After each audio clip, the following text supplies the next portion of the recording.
On the AI hype, putting AI into practice today to accelerate drug discovery. Today's session is going to be presented by Sapio Science and is brought to you by Asterix. Before we get into today's content, we can go to the next slide. I'm going to just take a moment and explain a little bit about who Asterix is. If you haven't been on any of our webinars to date, if this is the first time, we welcome you. If you're a returning visitor, we're glad to have you back. In terms of who we are as a company, some fast facts about Asterix is we were established in 1995. We are a consulting company that works predominantly in life sciences. We work with lots of different vendors like Sapio. We're not tied to anyone. We don't make money off of referring vendors. What we do is we work closely with vendors and customers to find the right set of solutions for them. We operate from locations in the United States and overseas and have over 1,200 employees today. We're very proud to say that greater than 90% of our team members hold advanced science degrees. We're very much a science-based company helping science-based companies. And they can be anybody from startups to Fortune 1000. They're typically going to be life science companies, but we also work with chemical and CPG, oftentimes with government agencies and government research institutions, a little bit, sectors that we will work with and help. Let me go to the next slide. And again, we're a services company, so what are the services that we provide? What exactly are we doing? We work with what we like to say is the digital transformation to help companies optimize performance across your entire technology ecosystem. And that could be everything from strategic innovation to enterprise architecture, very strategic type consulting engagements where we're helping you figure out what your technology stack should look like for today, but most importantly, what it should look like for tomorrow. We can help people select different services, whether that's helping you write an RFP for a LLM system, to helping arrange scorecards and product demonstrations and all that fun stuff. From there, we can help with the actual development and implementation of many of these different systems, which we are highly trained and certified in. The typical thing you think about with a software consulting vendor is we can implement it, train you on it, configure it, customize it, etc. From there, we can do the computer systems validation to make sure that that system adheres to applicable regulations from the FDA and so forth. We can also provide hands-on application support after the fact, level 2, level 3 support. And then finally, we can help staff your organization with both IT professionals, but also scientific professionals. So that's just a little bit about Asterix. I'll transition now and introduce our speaker for today. And Rob Brown is joining us. He is a senior director of product marketing and pre-sales at Sapio Sciences. He was previously at Dotmatics, where he was head of global pre-sales, product marketing, product management, and early in his career, he ran product marketing teams at Accelerus and SciTech and MSI. He started his career at postdoc and later research scientist at Abbott Laboratories, which is, of course, now AbbVie, and received his PhD in informatics from the University of Sheffield in the United Kingdom. So, Rob, great to have you on. I'm going to sit back and enjoy the presentation myself, and I'll come back on at the end and help with wrap up and any questions. Okay, thanks for the introduction. Appreciate that. I will start with a quick introduction to Sapio Sciences for those who are not familiar with us. And then my main topics today, firstly, how do we bring AI assistant directly into lab informatics? And then in the second part of the talk about the underlying data problem that's always an issue for AI and how Sapio and Asterix together can help you with a solution to that problem. So for those of you who are not familiar with Sapio, we have 3 application areas that we address: electronic lab notebook, a LIMS system, and then an application called Jarvis, which is the subject of the second part of this talk, which is essentially a scientific data cloud. But very importantly, those 3 applications are really a seamless continuum, because they're all built on a single unified platform, which I'll talk about on the next slide. And importantly, they all share common objects. So for example, a sample that gets created in the ELN experiment could then be consumed and processed in a LIMS workflow, and then ultimately analyzed together with other data from elsewhere in the organization in Jarvis. And that applies to samples and containers and materials and storage locations and instrument data and documents. So those are application areas. Everything, as you'll see on the next slide, is very highly configurable with the no-code platform to make workflows But we also provide a whole set of out-of-the-box solutions to really jumpstart that process and get you up and running quickly. So these span the whole research and clinical area, with focuses on things like small molecule chemistry, next-gen sequencing, histopathology, in vivo, bioanalysis, bioprocessing, and stability. And as I say, underpinning all of that is a very sophisticated platform. And everything about the platform is no code, low code. So there is a fully configurable data model, which will become very important for what I talk about in the last section of this talk. We have a no code rules engine. So with natural language, you can define actions that happen when events occur in the system. We have a full API so that those of you who need to integrate any of our applications with the rest of your informatics landscape can do that. We have powerful charting, visualization, and integrated analytics built in, which again, you'll see in the last half of the talk. The no code extends also to finding information. So very importantly, any scientist can come into the system and without any knowledge of SQL or need to specify SQL, build sophisticated queries, which you'll see. AI and chat are fully integrated. That's the theme of the first part of my talk. And then the whole platform is set up and designed around collaboration. So that could be very fine-grained collaboration with two scientists working in the same ELN experiment and messaging each other as they both add data, all the way through to workflows that move between a sponsor company and a CRO, for example. And to be able to achieve that, then very importantly, there's very fine-grained permission access to allow all that collaboration, but make sure every role can only see the data and the templates and the data types that they have permission to see. So with that as an introduction, let's get to one of the main themes of the talk.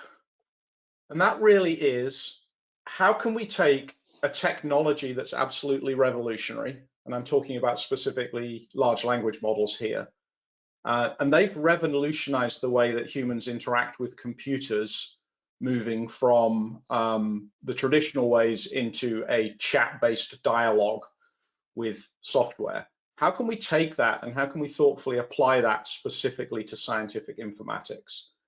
And what I'll hopefully show you over the first part of this talk is we can do that in a way that's as revolutionary for scientific informatics as it is for the wider world, but all the time we can also use this to drive continuous improvements. And of course, the whole goal of both of those is ultimately to give scientists back time to allow them to speed up drug discovery with all the benefits we know entail from that. So within the Sapio platform, and one of the questions, I did a similar talk at a conference a couple of weeks ago, and the first three questions were all, is this real? Does it exist? Yes, this is real. Yes, this exists. Yes, this is actually in our release software and available to our current customers. So I'm going to talk about three applications of large language models. Elaine, a digital assistant, the ability to chat with documents within the system, and then a support assistant that's based on a large language model. And I'm going to argue that the first two of those are absolutely revolutionary because that really is about changing the way scientists interact with their informatics. The third is more evolutionary because it's about increasing efficiency and driving those marginal gains to help scientists be better, faster. So let's start with Elaine. For those who haven't figured out the acronym, hopefully it becomes obvious: Electronic Lab AI-Powered Notebook.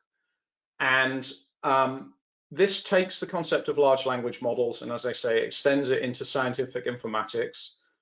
The first step is really mimicking what you do in the wider world, which is, how can I use this to pose natural language queries to the system and have the AI assistant return me information that's available in the system? And I'll show you that building a complex search. The second step beyond that is, how can I actually use natural language prompts to actually have it create information in the system? And you're going to see it creating an experiment and populating a plate. So let's start with searching. Scientific searching really should be relatively straightforward. Here's a question I might want to pose to my corporate ELN or LIMS. I want to find all the samples in my company where we've run them through a SciEx machine and we have a calculated concentration in the result that's greater than 400. Pretty simple question to state. I actually want a pretty simple answer. I just want to see a table of samples, calculated concentrations. I want you to filter it by the right row and then give me some link to click down through to the actual result so I can make some decisions. But we as an industry, and I completely include myself in this, if you look at the history you saw in my biography earlier, we as an industry somehow have made this very hard. So in many systems in the past, at some point, somebody had to translate what I just wrote into select sample star from sample inner join SciEx result, et cetera, et cetera, et cetera. Now, one of the things Sapio had already accomplished before we even get to AI, as I said, everything in our platform is no code. So we had already managed to, I think, provide a gain that's probably more than just marginal, which is to allow scientists to have an interface where they simply have to learn that they have to break that statement down that I just gave you and say, okay, well, there's two search types or there's two data types in the system, sample and SciEx result. I want to add those together and I want to put a constraint on the SciEx result. So, it's something a scientist can learn and it's a few clicks to do. But how much easier and simpler would it be for the scientist to simply be presented with a chat prompt and say, hey, Elaine, find me all the samples where there's a SciEx result and the calculated concentration is greater than 400. In other words, I don't even need now to know how the software works. You, the software, go figure out how you take that statement and structure it into the search that needs doing. So as you saw as that run on the screenshot, it says, thank you for your request. You've been directed to the search. And this is exactly what would then pop up on my screen. So Elaine's done two things. She's returned me the result I've asked for. Here's my table, samples, concentrations, filter, drill down link. But she's also shown me the working. So again, if I didn't know how the software worked, this was my first week with it, I can pose my question, get my answer, but I've got a little bit of education now that says, okay, Elaine broke that down into SciEx result and sample and then put a constraint on SciEx. So I could use that as a learning experience. If I wanted to say, hey, find me all my samples instead of all the whole company samples, maybe I figure out to click on all, find a user constraint and put my name in. But because this is chat, increasingly, you don't even need to know how to do that. I could simply go back up to that Elaine prompt and say, hey, Elaine, find me all my samples instead of all the samples. So that's searching. The next step in the progression is how can we use natural language prompts to actually create information in the system? I'm going to show you an example of that in a video in a second, but let me just set up the scenario.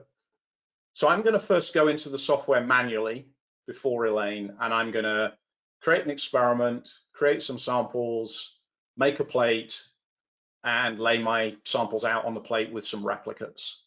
And you're going to see a couple of counters running. On the top left, you'll see the number of clicks. As I do this, on the top right, you'll see the time elapsed. And you'll be pleased to hear I've speeded the video up 2x, so you don't have to watch me clicking around aimlessly. But then I'm going to go back into the software and I'm going to ask Elaine to do all that work for me with a natural language prompt. And we'll see that in progress. So let's play the video. Start with manual plate building. New experiment, add samples. I want blood samples. I want 8 of them. Complete the section. Once it's complete, add a plate. Pick the right layer. Define where I want my samples to go, drag them on, pick the replication scheme. It's going to end up being 48 seconds, and it took me 17 clicks. Or how much better would it be with Elaine? And I'm even counting 1 click to fire up Elaine. Please create a 96-watt plate with 8 blood samples, each replicated 10 times. I didn't say which sample, so Elaine's smart enough to ask, but that's all she needs to know. And that flashed by a little bit quickly there at the end, but we reduced that down to 3 clicks in 29 seconds. So I think that's, hopefully you'll agree, that's absolutely revolutionary in that we've completely changed the way in which you interact with an ELN to simply tell it what you want and have the assistant figure out how to achieve that. And again, this would be a chat. So although I finished the video there, I could then go into a prompt and say, hey, please add this instrument, or please add this buffer across all wells in the plate. And I would continue to have a dialogue to build my experiment up. So that's the revolutionary part. But we shouldn't underestimate the power of marginal gains here. Now, you may look at this and go, 48 seconds, 29 seconds, great. You saved me 19 seconds, big deal. But just do some math for a second in your head. 19 seconds, that's one plate in one experiment. How many plates do you typically have in your experiments, particularly in your higher throughput labs? Of the people who work in those labs, how many experiments do they do in a month or a year? How many scientists do you have across your whole organization doing those kind of experiments? And all of that is just laying out samples on a plate. Think across your entire workflows of your ELNs and LLMs, how many other tasks could you imagine reducing to a chat prompt and saving time? Pretty soon we're measuring gains in hours, if not days. And again, the important point is that's saving the scientist mundane work clicking around in their ELN or LLMs, when that time could be much better spent looking at data, making decisions, or in the lab progressing the project. So that's where the marginal gain efficiency towards innovation comes from. I'm not going to get into the huge detail of how this is done. The real key is you have to train the large language models in how your software works and how to understand the prompts that are being expressed. So let's just take a slightly more complex search query. So find me all the samples, but I've added a clause that says I have created in the last month that have a SciEx result, etc., etc. Think about what the software has to do. Well, find me, what does that mean? I could have said find me, show me, look for, please search for. All of those have to be translated down to, okay, the user wants to do a search. The samples, what's sample? Well, sample is a data type in the system. Great, I need to create a sample clause. I have created, what's I? Well, I has to be translated into the system going created by R. Brown in this case. Created in the last month, what's that? That's a date range. Oh, and there's a macro in the system that knows what last month is. And look, I just created an and clause, so I have to and together created by and date created. That have a SciEx result. What's SciEx result? That's a new data type in the system. Okay, now we've created a top level and clause. Calculated concentration, what's that? That's an attribute of that data type. Greater than 400, what's that? That's a value constraint. So there's a huge amount of processing that has to go through to get the right query to give me the right answer. And I won't go through in quite as much detail the data entry, but again, think about a slightly more complex prompt. And again, these all work, I just didn't do the big one in the interest of time. Set up a plate with 8 blood samples, but hey, I wanted them diluted 3x, 10 dilutions, and I want positive controls at a location, and I want negative controls at a location. There's a lot of processing that has to happen, and an understanding of how the software works so that the assistant can do this. This is all the thing that you would actually train a user to do that they no longer have to learn how to do. So that's Elaine. The next use of large language models in the system really is, a really natural progression for what people do with the likes of ChatGPT and the other models on the internet, which is I have a large body of information and I want to summarize that information and really begin to interact with it in a way that hasn't been done before. And for those of you in companies of any size and or any history, you'll know that you have a huge legacy of document collections. Research reports, project meeting docs, internal research papers. You could even have old ELNs where now all you have left are the PDFs of the experiments. And it's like you're sitting on a gold mine, but all attempts to really extract this information, of which there have been many, right? So from SharePoint up to much more sophisticated things, nothing has really worked very satisfactorily. But this is really obvious for large language models. So instead of training them on the internet, train them on every document available in Sapio, every document attached to an experiment, every document that the Sapio system can access from a third-party store. Now, obviously, I'm in one of the few companies that's not sitting on this huge gold mine of historic information, So I just downloaded 10,000 medical papers from the internet and loaded them into Sapio. But now I can chat with my internal document collection. Hey, Elaine, is there any evidence of COVID infection causing seizures in any age group? And what large language models do really well is, yes, there is evidence. Here's a summary of 6 or 7 research papers. But again, because this is chat, I can now follow up. So let's say that second paper might look interesting. I pull up that paper. Yeah, it kind of looks interesting. It might be on the right lines, but it's a really long review. Do I really want to read all this? Notice the Elaine prompt at the bottom. Instead of all that, hey, Elaine, please summarize this document for me. This document is a comprehensive narrative review, et cetera, et cetera. So yeah, this looks really interesting. It's on par for what I asked for. Yes, I had actually better read this document. But again, you can see the paradigm changes now from to summarizing documents and drilling down and asking follow-up questions very intelligently on all the information within your companies. And then finally, we get to the support assistant. As I say, I view this as more evolutionary, which is making scientists more efficient in the use of the software. So what we've done here is 2 things. We've trained a large language model on our support documentation, on our release notes, and on our full API. So now as a scientist, if I want to know how to do something, instead of going to search the documentation, looking in the index, maybe finding a couple of pages and trying to join the dots, I could simply go in and say, how do I create a plate and add samples? Now, there is nowhere in our documentation in one place that it lists out those 5 steps. You can find all that information, but there's a page on how to create a plate, there's pages on how to add samples. But what the support assistant done is nicely said, just follow this 1, 2, 3, 4, 5 checklist, and there you are. So it's like I called up the Sapio support desk and spoke to an expert and they laid it out for me, but I did it instantly right within the software. And for those of you on the IT side who are feeling a little bit left out at this point with all the cool stuff for scientists, there's something here for you as well. So coding accelerators are becoming it's a very common use of large language models now. All of our developers are using them.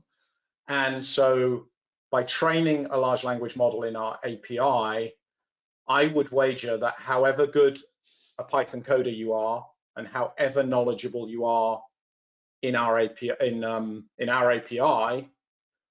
I bet you I could get this code faster than you could, and I know neither of those things. But I can simply type a prompt that says, how can I create an experiment called test experiment that's based on the test template in Python code?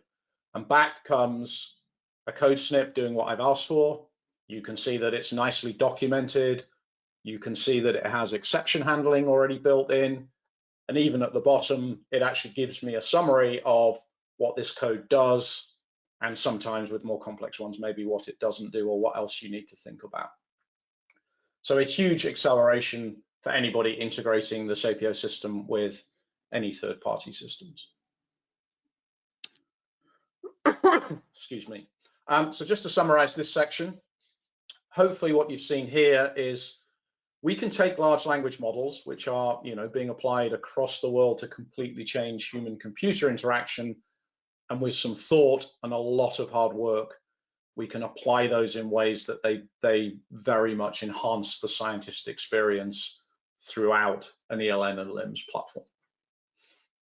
But to get to my second part of my talk, we have to take a step back and we have to think about, as we think about the broader application of AI and machine learning, we have to think about the data that's going to power it. So don't just take my word for it that we still have an industry problem with data here. This is a really nice survey that was done by the Pistoia Alliance last year. 200 biopharma companies, I assume some companies with some of you that are on this call, senior leadership. Question 1, and this related first to scientists, what are the biggest barriers to making use of scientific data? 2/3 still say data silos and accessibility. Over half still say unstructured data. Just under half resistance to data sharing. So I'm going to talk about the data silo problem in this section. Hopefully what you saw from the document search is we have really nice ways now of getting into the unstructured data problem. In terms of resistance to data sharing, if it's a tooling question, we can absolutely help you change data sharing from a very complex task to something that's simple and easy. I thought a lot of the cultural issues around this had gone away, so I'm assuming this is more a tooling than a cultural issue. If it is a cultural issue, then obviously that falls back on the consumer companies. But most importantly for this talk, if scientists have a problem, that means AI still has a data problem. As we look to expand AI and machine learning into the research data, what are the biggest barriers to implementing AI, ML at scale within a laboratory environment? And again, almost 2/3 low quality, poorly curated data sets, data that's not fair, all the way down to 30% still lack of infrastructure and tooling. So if we go back to our platform overview, then that's really where the third pillar of the platform, Jarvis, comes in. It's explicitly designed to tackle those data problems. Now, in an ideal world, and I'm defining an ideal world here very narrowly in the sense of what would make a Sapio sales account manager very happy in an ideal world. If your organization only had our ELN and LLMs, if it was ubiquitous and you didn't have any other systems, because of the platform, all your data would be organized. It would be easy for scientists to find. It would be easy for them to visualize and analyze. But of course, that ideal world doesn't really exist. And most companies on this call will have a landscape that looks far more like this, which is really where Jarvis comes in to solve that problem. So the reality today is you typically have multiple ELNs and LLMs, not just Sapio, because different departments, different scientific functions, or even different historical acquisitions brought in different systems. The problem for a scientist, which becomes AI's problem, is then your critical data about your samples and specimens and the experiments and the projects and the scientific objects that relate to them is now scattered across multiple sources. And then to compound that problem, as automation has become more and more ubiquitous, then you have a whole fleet of instruments generating data and results relevant to those objects in those systems. And what can happen over time then is point-to-point integrations get built up to join one to the other. That in itself is costly and time-consuming to build and maintain those connections. But as I say, worse for the problem we're discussing is the most valuable asset, which is the data is siloed, it's not harmonized, and frankly, as a scientist, if I wanted to know everything about a set of samples that had happened in my company, I'd be very hard put to find out in this scenario. Now, I do completely accept that this is one end of a continuum. We see many organizations on different stages of a journey towards a scientific cloud transition. But what we are seeing in many cases is some companies are simply layering data lake-like solutions, and I say solutions, not solution, advisedly, in the middle of all of this. So it can definitely help a little bit with the instrument integration problem in that you can really cut down the number of connections. But from the data point of view, we're really no better off here. There's still no unified place in this kind of scheme to be able to store and access and visualize all that data for scientists. There's no scientific context, single scientific context around the data, which I'll talk about in a second. And frankly, data lake solutions are not built for scientists. They don't have scientific awareness. Scientists either can't or won't use them without the help from data scientists, which again, now just introduces another bottleneck. So this is where Jarvis comes in. Hopefully most of you get the reference to the Iron Man movies. Jarvis was a digital assistant, short for just a rather very intelligent system. And given what I just described, a very intelligent system and not another data lake would be absolutely ideal here. So if I'm going to claim it's intelligent, I had better back that up in the next few minutes before we wrap up this webinar. So here are the signposts to look for as I go through what Jarvis does to claim its claim of scientific intelligence. The first thing is that as we bring data into Jarvis, it's going to gain context. That gives it meaning, and that's what fundamentally enables the scientist to search and navigate, visualize, and analyze. So look out for that. Jarvis has complete scientific awareness, which means that it really understands what scientific objects are and can process them. And then finally, we understand that science is always evolving. And the whole beauty of building this on exactly the same no-code platform that I talked about earlier is things like the data model are very easy to extend. So as whole new data types appear in one of your source systems, very easy to teach Jarvis what that data type is, how to process it, and how to work with it. So let me talk a little bit about the data flow, and then I'll talk about the scientist experience.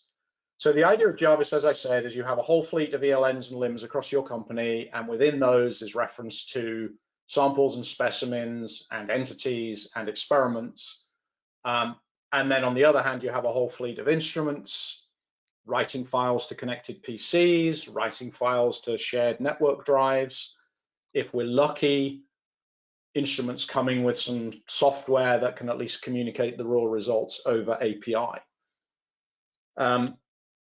We also, as I said, now have a whole legacy of documents in the company, but I already addressed that in the previous section, so we're going to focus on the ELN LLMs to instrument here. But what Jarvis does first is it collects up all that information. Now, really importantly, it's not synchronizing everything from your ELN or LLMs, it's synchronizing the information it needs to contextualize instrument results, for example.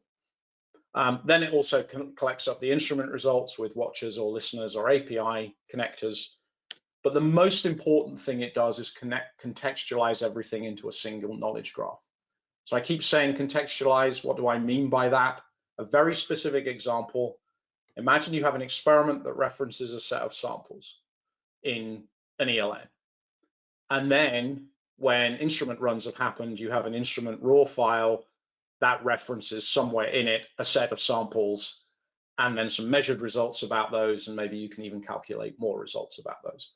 Contextualization means in a single graph, build up the hierarchy of the project, the experiment, the sample, the measured instrument result, even the calculated instrument result, put all of that in context.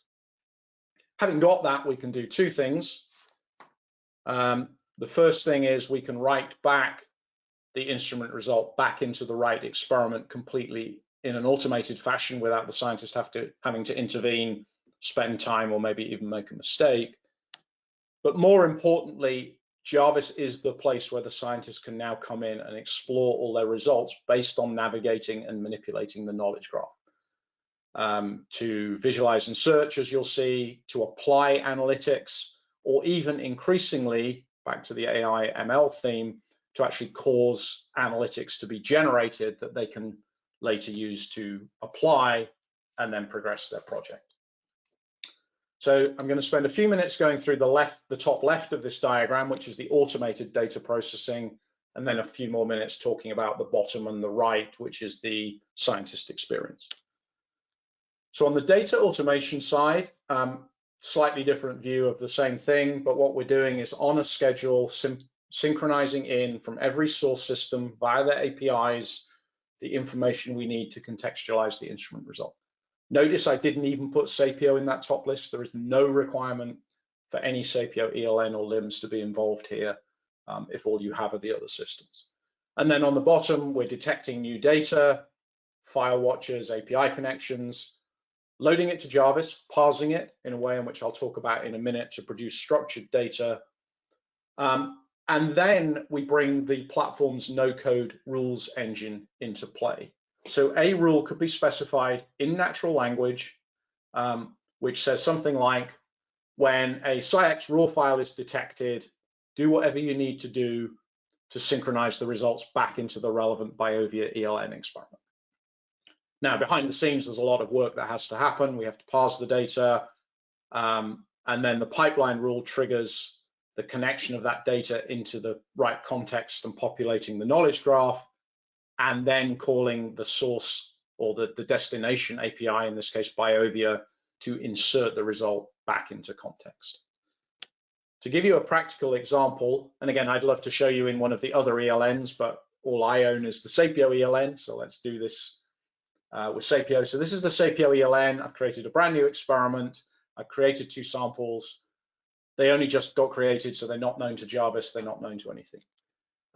We have the ELN generate the instrument input file. Scientist goes into lab, runs instrument. And again, I keep using the SciEx as an example. Out comes a text file. Somewhere in there is reference to the samples and the results. Upload to Jarvis, parse the file, convert that into something structured that now has those sample IDs and the measured results.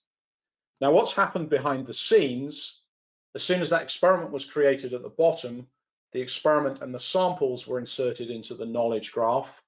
So a new experiment and 2 samples, such that when we then have the results from the instrument, those instrument results can again be inserted in context under the right samples in the knowledge graph. And I keep saying graph and showing you a tree. This is because a tree view on a graph at the high level is really the most useful thing. You'll see an actual graph view in a second. And then the final step, as you see, that just kind of animates at the bottom, then we can automatically insert the instrument result table and chart back into the source experiment linked to those samples. So obviously instrument connectivity is key. We're using an instrument parsing service that has an agent that knows how to speak to Jarvis. So essentially, if we're talking about files, we acquire a file, we push it to the agent processes it through the system and returns us back the structured data. This also is how we connect to those instrument APIs like Empower and Chameleon and Unicorn, OSI Pi. It just will be a slightly different workflow since we're not sending a file to trigger it. So that's the data experience. And then just to wrap all this up, what's the scientific experience? What's the user experience? As I said, this is a destination to go and understand your data. Well, this is a place now where scientists can go and they can see all the data across their ELNs and LIMS.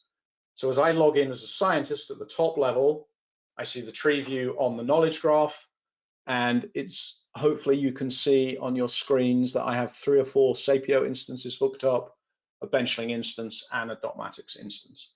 And in one of those Sapio instances, I can drill down and see my projects and my experiments. And then below we have all the connected instruments. And again, under each instrument would be the raw file and the parsed result. So this is why I'm saying it's a tree view into a graph, because an instrument result would appear under its sample and also under its file, but it's a single object. As I say, you can easily add and define new data types. If we suddenly started synchronizing a biological registry and you wanted to see proteins in here, for example, and everything is very configurable with the dashboards so that we can build up views. I'm just showing an overview here of the number of connections and the number of objects in the system. But as I say, one of the things we can do as we navigate that tree is very easily drill down. So now I can focus on a section of the graph where I can actually understand the connectivity. So in the middle there, kind of outlined in blue, or sorry, highlighted in blue, you see a DNA sample. And I can trace back up that DNA sample came from a blood sample from an experiment where there were multiple blood samples. And then as I go down, I can see that DNA sample was aliquoted into a library, and then it was pooled with a whole bunch of other aliquots, presumably to go off and do some sequencing, and then there would be an instrument result that would be generated. So very easy to zoom up and down, navigate around to see the relationships. I said the system is scientifically aware, and so if what we're synchronizing is not text and numbers, but let's say we had connected up to a biological registry and we had proteins or sequences, or we connected up to our small molecule registry with molecules in, all of the objects that come in are live for the scientist. So anytime I navigate to a protein, I don't just see a PDB, I actually see a live interactive protein viewer or sequence editor with the annotations or molecule. And again, the whole point of this is efficiency, because the alternative for a scientist would be to go search, find an interesting crystal structure, in this case, download the PDB file from our corporate repository, fire up PyMol, my favorite viewer, look at the result, make a conclusion, go back. We've just removed all that complexity because the objects are live where the scientist already has the data. Searching, I won't dwell on. Everything is searchable. This is exactly the same search UI as you saw before. This will be Elaine, or this is Elaine enabled as well. But again, the point now is when I say sample all, when I showed you sample all before, it was the sample in the Sapio system. Now it's sample all. If the sample is referenced in Sapio and Dotmatics and Benchling, this really is searching across now. And in the same way we're bringing the visualization to the data, we're also bringing the analytics to the data. So built into the system, anytime I have a table of data, I can immediately fire up an analytics wizard, and on the spot, I can do ANOVAs and dose responses and t-tests and polynomials and see the results. I don't have to download a file, fire up Excel, GraphPad, MATLAB, do my analysis, come back. So it's all again about time efficiency. Not just statistical analysis, but on the bottom right, you can see if we'd synchronized a bunch of flow cytometry files, the parser would have automatically broken out all the channel information, and now inline directly, I can simply do my gating, save my gates. Didn't have to download, fire up FlowJo, FCS Express, or whatever. The most sophisticated example is the bottom right, because there are situations where it's not one set of files or one set of instrument outputs, it's multiple outputs. So this is a Sartorius Amber bioreactor array. I think it's the 2x12 where you work up the best conditions. So off the reactors are coming sensor data, CO2, O2, going into OSI Pi, but then every day you're sampling and you're measuring cell viability and glucose levels. So there's a huge amount of information.